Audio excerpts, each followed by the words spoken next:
Bonjour aussi de mon côté. Alors, j'introduis pas un nouveau style ici de prêche avec lunettes de soleil, c'est que j'ai les yeux assez irrités et puis ça m'évite de mettre les doigts dans les yeux, ce qu'il faut de toute façon pas faire. Puis vous savez qu'au fait, il faudrait seulement se frotter les yeux avec les coudes. Vous savez ça, hein? Ben voilà, justement. Ok, on va prier. Donc aussi online. Revenons dans la présence de Dieu, quoi qu'il est aussi présent dans nos gags et dans nos plaisanteries, et prions. Seigneur, merci que tu es là. C'est absolument génial. Et merci que tu veux envoyer le réveil parmi nous. Alors éveille-nous, éveille notre âme, éveille nos cœurs, et puis fais silence sur ce qui est autour, ce qui peut nous gêner et nous empêcher d'entendre ce que toi tu veux nous dire aujourd'hui. Amen. Alors, effectivement, comme Gabriel a dit, les derniers jours, cette semaine est un peu challenging, mais Dieu est bon. Et, ouais. Donc, on est dans la série paradisiaque. On est dans la série, on la démarre. Stéphane l'a introduit la semaine dernière, ou l'a présenté en général. Et puis, des fois, il y a des choses qui sont mystérieuses. En tant que roman, c'est comme si tu essaies de comprendre le suisse allemand. En tant que suisse allemand, c'est comme si tu dois faire du subjonctif dans le français ou des choses comme ça. Mais on va commencer paradisiaque avec ziaque et pas avec paradisiaque. Hein. Donc, le thème d'aujourd'hui, c'est le soin. Donc, c'est le premier S de paradisiaque. En fait, le seul qu'il y a dedans. On a défini paradisiaque, ou on a défini soin de manière suivante. On agit avec... Est-ce que tu peux mettre un peu plus de lumière? Tu peux l'augmenter un petit peu? C'est vrai qu'avec les lunettes de soleil, c'est un peu difficile. Non. On agit avec bienveillance les uns envers les autres, en soignant notre manière d'être en relation avec grâce et avec amour. C'est cool ça quand même. Ça c'est la définition qu'on a. Et on va avoir toute plein de ces définitions pour ensuite conjuguer le mot paradisiaque dans le désordre. Et il s'agit au fait d'éléments qui sont des caractères, si on veut, de Jésus, et que nous, en tant que disciples de Jésus, en tant qu'enfants de Dieu, on veut aussi avoir. Et c'est intéressant, Rick Warren, il dit dans certains de ses messages que tes circonstances, tes biens matériels, tes beaux habits, tu ne vas rien prendre ça avec pour l'éternité. Par contre, ton caractère, tu vas le prendre avec. Donc, essayons d'apprendre des éléments du caractère de Christ, puisque nous allons être comme lui quand nous le verrons, quand il viendra nous chercher. Ok? Donc, gardez ça en tête. Maintenant, on parle évidemment de relations ici, puisqu'on parle les uns envers les autres. Mais qu'en est-il alors des relations que nous avons, que nous exerçons ou que nous pratiquons les uns avec les autres, déjà dans notre entourage immédiat, dans la famille, au boulot et dans l'église aussi. Et ce qui est beau, c'est que Jésus nous donne un peu le level déjà de ce que lui, il attend de nous pour ça. Et dans Jean 13, c'est écrit, dans Jean 13, je vous donne un commandement nouveau. Aimez-vous les uns les autres. Comme je vous ai aimé, vous aussi, aimez-vous les uns les autres.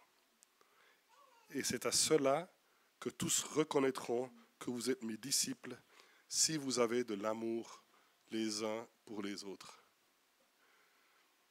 Donc ce n'est pas à la grande gueule que Volker il a en prêchant que les gens verront que l'église ICF Lausanne sont les disciples de Jésus.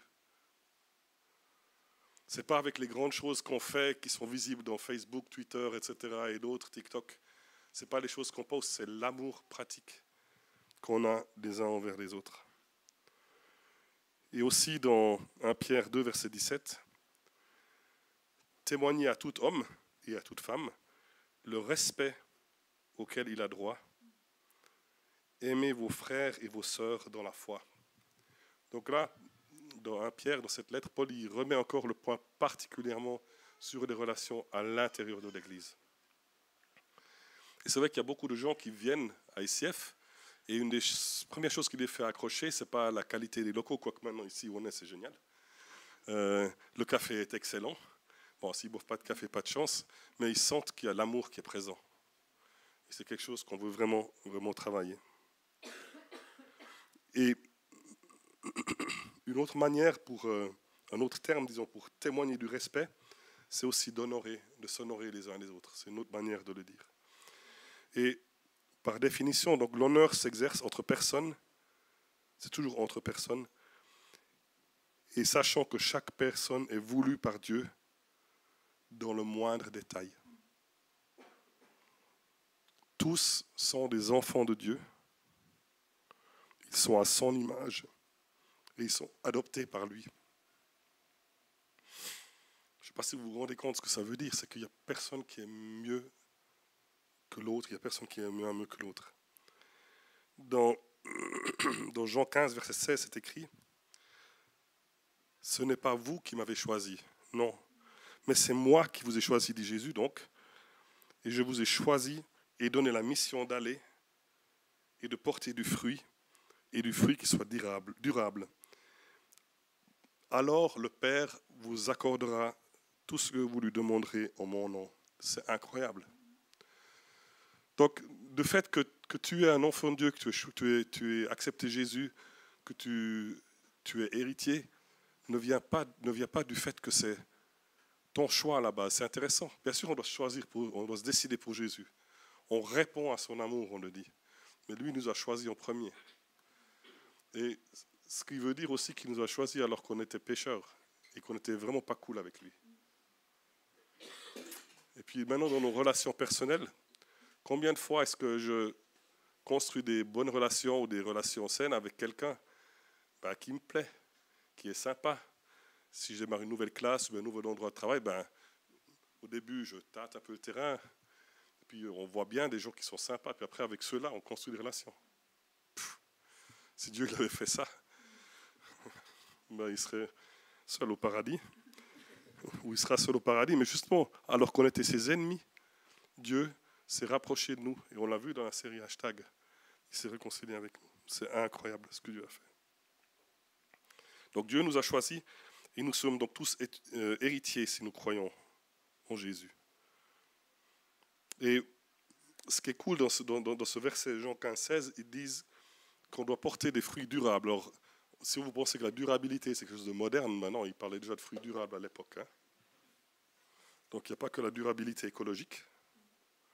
Mais c'est intéressant, on va les regarder. Il s'agit des fruits de l'esprit. Il y en a encore beaucoup d'autres, mais les fruits de l'esprit, c'est dans Galates 5, 22. Mais aussi de manière visuelle, tu peux passer le prochain, je crois que c'est un peu plus visuel. Mais le fruit de l'esprit, c'est l'amour, la joie, la paix, la patience, la bonté, la bienveillance, la foi, la douceur, la maîtrise de soi. Donc Jésus nous a choisis pour que nous allions, en tant que ses disciples, porter des fruits qui sont durables. Et c'est ça les fruits. Alors, peut-être, je n'ai pas reçu toutes les greffes, mais il y a des fois, maîtrise de soi, ce n'est pas terrible chez moi. Et puis, la patience, ouais, ça dépend dans quel contexte et avec qui. La bonté, ça dépend qui a gagné au match de foot, ou bien comment est-ce que la personne roule devant moi. Bienveillance, si c'est à mon avantage. Voilà. Et là, je parle pour moi, et puis je plaisante seulement à moitié, mais je pense que chacun, si vous regardez dans votre vie, où ils en sont ces fruits? Est-ce qu'ils sont en train de mûrir, de grandir? Et ça veut dire quoi un fruit? Il faut faire attention à ce que je dis maintenant, puisqu'on a des agriculteurs dans la salle.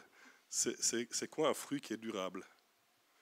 Mais je pense que si un fruit a mûri, a grandi de manière correcte, et il n'a pas eu de verre qui est venu dedans, on peut le cueillir au bon moment, et on peut aussi le garder. Et en plus, la durabilité du fruit fait que souvent dans les fruits, il y a les pépins, les graines, et ça peut même donner des générations de plus. Alors c'est vrai que si notre fruit il est déjà tapé à l'arbre, ou bien tapé à la récolte, ou bien qu'il a un petit verre qu'on a laissé rentrer dedans, il ne va pas tenir très longtemps, on peut avoir une super pomme à l'extérieur, et puis au moment où on mord dedans, burk. Donc agis avec bienveillance avec les gens qui sont autour de toi. Et ça veut littéralement dire qu'il faut veiller les uns aux autres. Et j'aime bien le terme veiller, on l'a chanté tout à l'heure, on voit le réveil. Ben, le réveil implique un éveil, et un éveil implique déjà que je ne dors pas.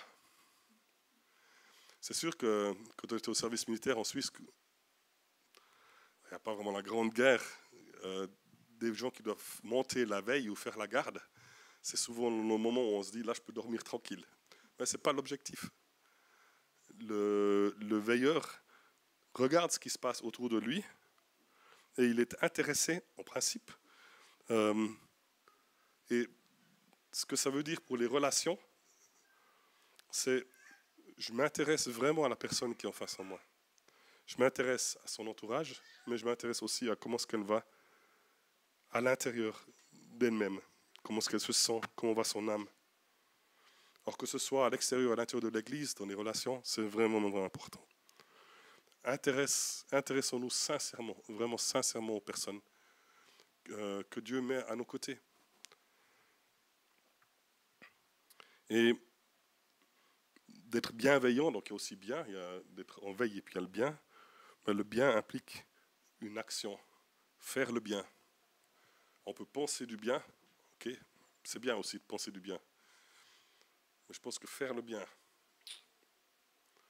si je pense très fort que ce serait sympa d'inviter Julien à une autre côte au Maury par hasard, ben c'est mieux que je l'invite et puis que je la pose devant lui. Bien saignante comme il l'aime, etc., avec des morilles de Buchillon, hein, sans faire de pub. Et dans Romains, c'est décrit ainsi, donc Romains verset 12, que votre amour soit sincère. Ayez donc le mal en horreur. Ça, c'est assez difficile, parce que le mal, c'est pas cool, évidemment. Mais ayez le mal en horreur, ça veut dire que... c'est-à-dire essayez de vraiment le repousser. Attachez-vous de toutes vos forces au bien, notamment en ce qui concerne, il y a 2 points, l'amour fraternel, donc soyez pleins d'affection les uns envers les autres, et l'estime mutuelle, soyez les premiers à le manifester. Soyez les premiers à le manifester. L'estime mutuelle. Pas une fois que l'autre m'a estimé et m'a dit « t'es super cool là-bas, ah oui toi aussi ». Non, soyez les premiers. Faites le premier juste. Ou encore en Thessaloniciens 5, 11, c'est pourquoi encouragez-vous les uns les autres, édifiez-vous mutuellement comme vous le faites déjà. Édifiez-vous, ça veut dire construire un édifice. Construisez-vous et descendez pas. On peut aussi dire que chaque parole, c'est un verset dans la Bible, que chaque parole que vous prononcez soit édifiante et non destructrice. Sinon, elle ne vaut pas la peine d'avoir été dite. Alors, je sais qu'il faudra une fois rendre compte pour chaque parole qu'on a prononcée. Heureusement qu'on vit dans la grâce et puis que Jésus est mort pour ça et puis qu'on est sauvé. Parce que je pense que si on met dans une balance les conneries que j'ai dites et puis les choses qui sont vraiment édifiantes, je crois que les conneries sont... ou les choses qui servent à rien même, ou qui sont juste en l'air, ou qui sont juste m'édifiant moi-même, au lieu d'édifier la personne en face. Et ça, c'est tellement terrible, parce que des fois, juste en parlant de moi, je prends le contrôle de la discussion, puis je parle de trucs, super choses que j'ai faites, mais en fait, je n'écoute pas l'autre. Et l'autre, il est peut-être juste là, il veut peut-être juste qu'on l'écoute 2 minutes pour qu'il puisse dire ce qui ne va pas dans son cœur, et qu'on puisse porter son fardeau avec lui.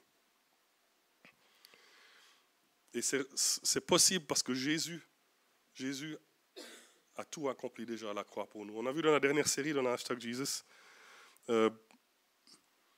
qu'il a pris sur lui nos fautes, nos péchés, nos douleurs, nos maladies et nos malédictions.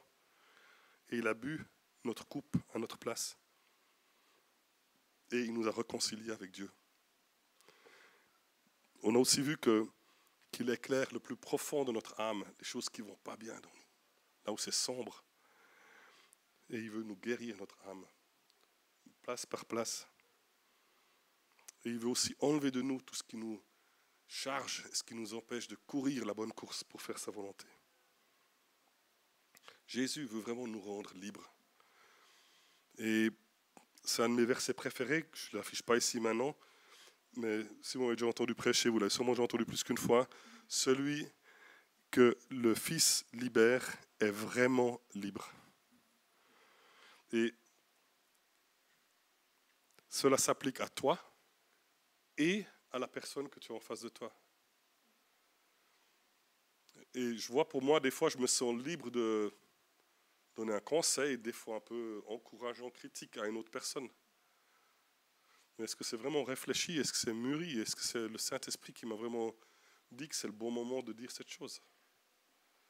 Si je perçois dans l'autre personne, disons qu'elle a un challenge dans sa vie, peut-être Dieu me l'a juste dit pour que je prie pour elle, mais pas pour que je lui dise en face. Que nos paroles soient édifiantes. Et entre enfants de Dieu, nous sommes libres et libres de tout ce qui est susceptible de gêner la relation qu'on a. Donc Dieu nous a fait libres et il nous a rendu cette capacité, ou nous a donné cette capacité d'avoir des bonnes relations avec lui d'une part, mais aussi les uns avec les autres. Et puis on peut être libre de blessures relationnelles, quel que soit le passé qu'on a vécu. Il y a une possibilité d'avoir des relations saines et bonnes et constructives et encourageantes et édifiantes. Des relations où on n'a aucune crainte que l'autre veut m'utiliser et où je ne vais pas essayer d'utiliser l'autre pour mon avantage. Donc de pouvoir être libre d'encourager et d'exhorter, de conforter s'il le faut, et de grandir ensemble. Et j'appelle ça vraiment vivre dans la liberté glorieuse des enfants de Dieu. Et il faut se rendre compte que enfants de Dieu, ce n'est pas seulement les petits-enfants comme on les entend dans les kids. Alors oui, il y a ça aussi. Mais enfant de Dieu, c'est aussi héritier de Dieu. C'est ambassadeur de Dieu. C'est envoyé de Dieu. Et Jésus l'a dit, vous ferez plus que moi j'ai fait si vous croyez en moi. C'est ça, enfant de Dieu. Alors c'est valable pour moi, mais c'est valable pour toi aussi. Donc, je ne sais pas si ça vous est déjà arrivé de rencontrer un dignitaire, un ambassadeur ou quelque chose comme ça. Ben, je mets plus souvent des cravates, mais là, je mets quand même le costard. Et puis, j'avais une discussion avec l'ambassadeur des États-Unis l'autre jour. Ben, ça fait spécial, quoi. Je ne suis pas d'accord avec son parti, je ne suis pas d'accord avec son mode de vie, etc. Mais c'est l'ambassadeur qui représente le pays.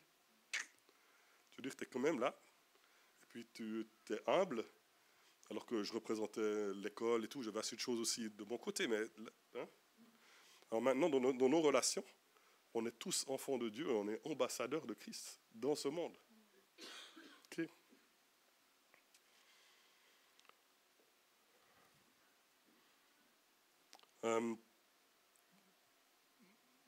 Sur le site d'ICF, on a un peu une définition de quel genre d'église ou comment est-ce qu'on veut être.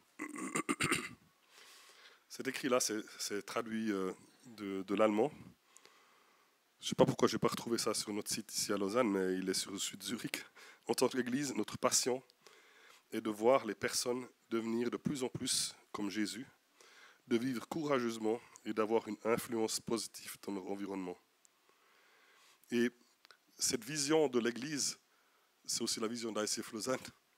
Et c'est exactement ce que nous voulons dans ces relations, de prendre soin les uns des autres.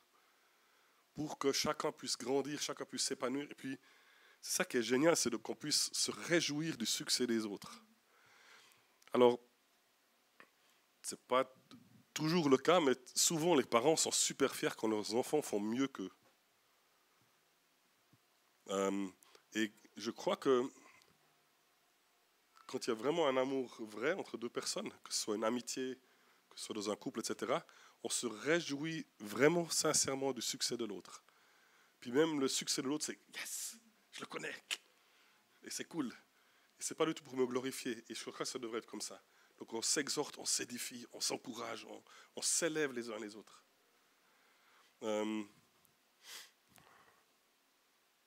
Avec Monique, on a le privilège de faire des préparations de mariage. Et c'est vrai qu'on s'est souvent dit, punaise, si ce qu'on enseigne maintenant, on l'avait su il y a 34 ans, ça fait 34 ans qu'on est mariés là, waouh, ça aurait peut-être été différent. Mais ce n'est pas la question. Et on dit ça aux jeunes qui viennent, on dit, mais voilà, vous pouvez venir, vous pouvez vous mettre sur nos épaules pour aller plus loin que nous. On ne veut pas que vous fassiez la même chose que nous, que dans 34 ans, vous en soyez là. Non, vous avez maintenant le starting point, vous commencez là maintenant, nous on est dans 34 ans, et on peut se réjouir de les voir grandir et de s'épanouir.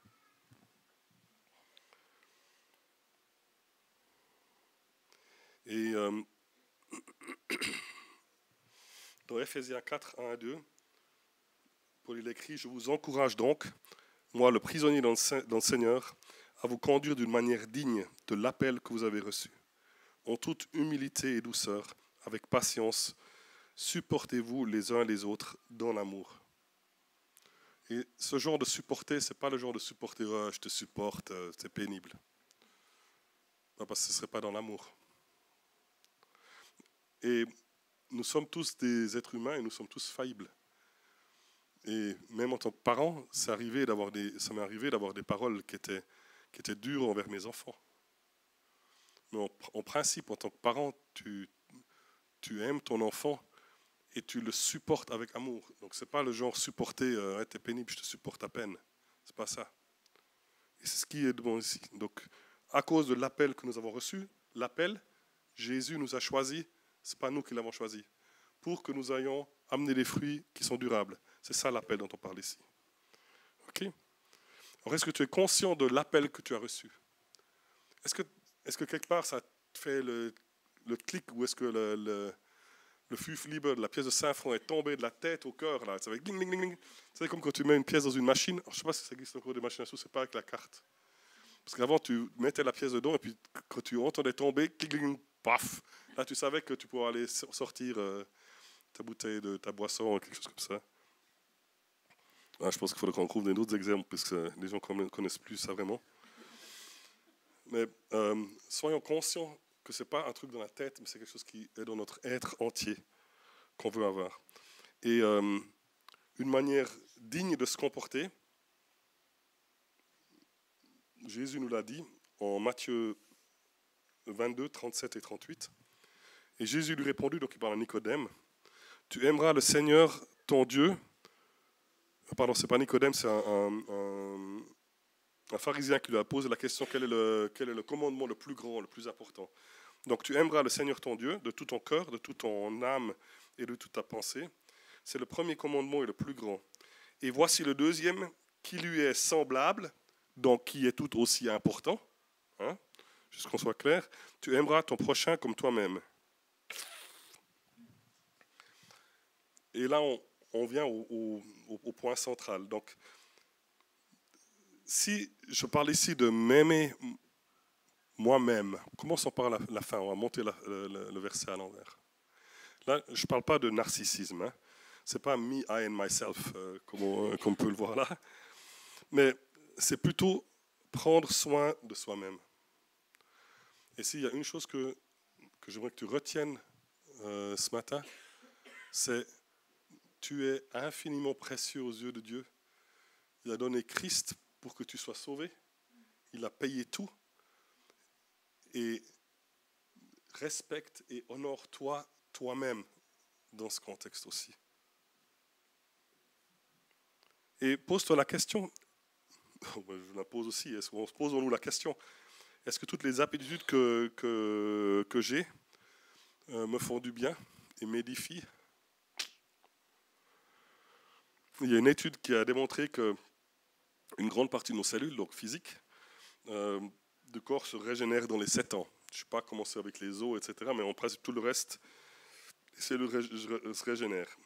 Et puis, ma foi, ça c'est beau dans la physique, dans les règles d'action-réaction ou d'énergie. Je veux dire, si je consomme principalement des choses à base d'eau, et puis je suis aussi fait, je crois, 70 ou 90% d'eau. Alors maintenant, imagine si je mange que des Big Mac. Dans 7 ans, je risque de ressembler à quoi ? Et blague à part, il y a un Guinness Book of Records d'une personne, je n'ai pas mis sa photo, qui détient le record du monde de nombre de jours où il a mangé un Big Mac de suite. Donc chaque jour, un Big Mac, au moins. Hein. Le record du monde, vous pensez qu'il a combien ? 50 ans. 50 ans. 50 ans. Dire que Au plus que ce produit, il n'évolue pas beaucoup. Bon, il aime peut-être ça, je ne sais pas. Mais plaisanterie à part. Ce qui est vraiment important aussi dans ces choses, c'est de ne pas se comparer les uns aux autres. Et je pense que vous connaissez l'expression, oubliez les Big Mac, les choses des 50 ans et tout ça. Vous pouvez aller en prendre à tout à l'heure si vous voulez. Il n'y a aucun ici qui peut battre son record, je pense. C'est pas possible. En vous voyant dans la salle, même si vous vous y mettez maintenant, ça va être difficile. Je pense. Mais ceci dit, vous connaissez, je pense, l'expression grass is green on the other side. Donc c'est toujours mieux ailleurs, c'est toujours plus sympa.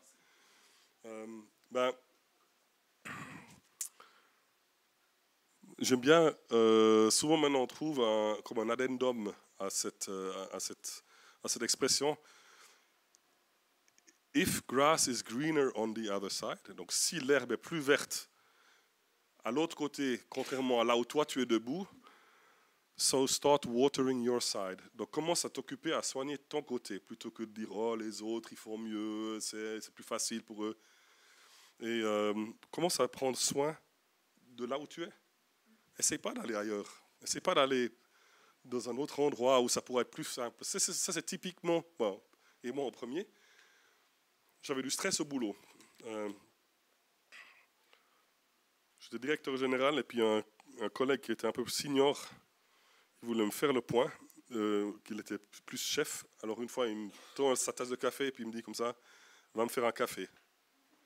Directeur général dans un truc et puis il voulait montrer que lui il était vice-président, il était chef. Alors ça m'avait vraiment, vraiment énervé. Bon après je suis sorti avec la tasse, j'ai demandé à ses secrétaires si elle en voulait un aussi, tant que j'étais quoi. Il l'a fait qu'une fois, ça. Mais bon, ce truc à part, ce que j'ai fait, c'est que je me suis dit, non, ça ne va pas. Je vais changer d'endroit, je change de job. Alors j'ai effectivement écrit une postulation à une université en Australie. Donc c'était en Suisse, Australie. Tu sais. Et quand nos filles ont vu ça, c'était vers Monique, ils ont dit, mais qu'est-ce qu'il fait papa? Ben, non, t'en fais pas, ça passera. Alors j'ai eu l'interview par téléphone, il n'y avait pas Skype et tous ces trucs, donc ils n'ont pas pu voir à quel point j'étais bon. Puis heureusement, je n'ai pas eu de job là-bas. Une année plus tard, j'ai eu le job ici à Lausanne, c'est un peu plus proche pour être là. Mais ce n'est pas en changeant les circonstances qu'on va changer le problème. Et le problème que j'avais un problème de ego qui était trop grand, et je voyais mon problème au lieu de regarder comment est-ce que je peux travailler sur moi-même, comment est-ce que je peux changer peut-être la situation dans laquelle je suis. Effectivement, quelques semaines après, j'ai dit au gars, si tu veux un café, après j'allais lui proposer le café, tu veux un café? Après, non, laisse tomber. Mais c'est vrai que s'il veut me payer à ce prix-là pour que je lui amène un café, mais c'est ok, c'est pas grave, j'irai faire un café. J'aime bien servir, c'est dans ma nature, donc autant le faire.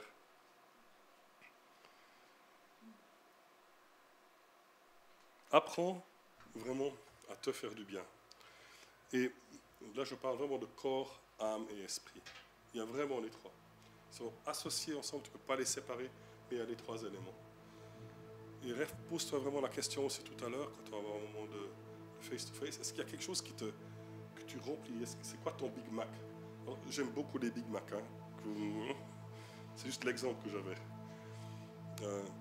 Peut-être si tu fais tant d'heures d'écran plat, peut-être tu ressembleras à un écran plat dans 7 ans, je ne sais pas.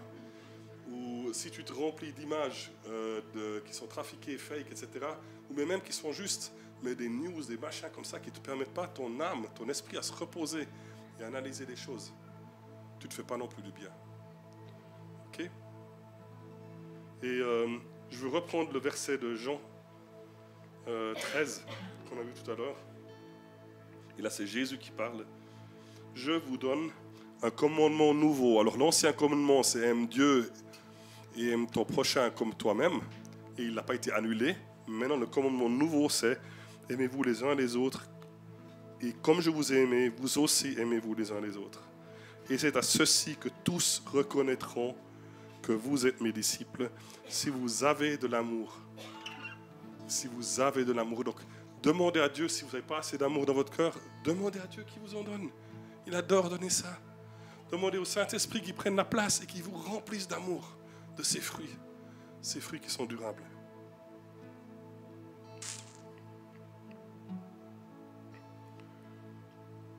Alors pour conclure, aussi un petit clin d'œil à Ave qui nous regarde en ligne. On a aussi réussi avec Monique à faire un petit jeu de mots avec soin cette fois. C'est pas que paradisiaque. Donc rappelez-vous que le S de soin, en fait, c'est par l'esprit que vous devez agir. Vous ne devez pas le faire par vos propres forces. Ni par force, ni par puissance, mais par mon esprit, dit le Seigneur. Ok ? Et puis, n'ayez pas de comparaison. Donc, ce haut tracé, c'est un zéro mathématique, etc., pour qu'on ne mélange pas avec le haut. Donc, zéro comparaison. Arrêtez de vous comparer les uns aux autres. Chacun a ses faiblesses, chacun a ses forces, chacun a ses dons. Et par rapport à ça, ce matin, Monique me demande, elle me dit, comment ça va ? Je lui dis, je me sens faible. Elle a dit, chouette. Ce qu'il y a, c'est qu'on avait partagé cette semaine aussi, quand j'étais un peu malade, avec le Connect. Et ils ont beaucoup prié. Puis hier soir, je reçois un message où mon Connect me dit, on a prié pour que tu sois guéri. Mais si tu n'es pas guéri, vas-y quand même, monte sur la scène. Corinthiens, parce que Dieu est fort dans les faibles. Voilà. Fais tout ça dans l'identité que Dieu te donne. Tu es héritier, tu es enfant de Dieu. Et n'oublie pas qu'il s'agit toujours de nous. Ce n'est pas pour toi tout seul. Donc toi et moi, ensemble. Et c'est ça le deal de la nouvelle alliance que Dieu fait avec nous. On va avoir un moment de face-to-face. C'est pour un worship. Monique va être là pour prier avec vous. Je vais essayer de ne pas vous contaminer, mais s'il y a beaucoup qui viennent prier, voilà, Dieu il est aussi au-dessus de tout ça. Et je souhaite vraiment que vous puissiez avoir un temps, une semaine bénie dans la grâce de Dieu, dans sa force et dans sa puissance. Amen.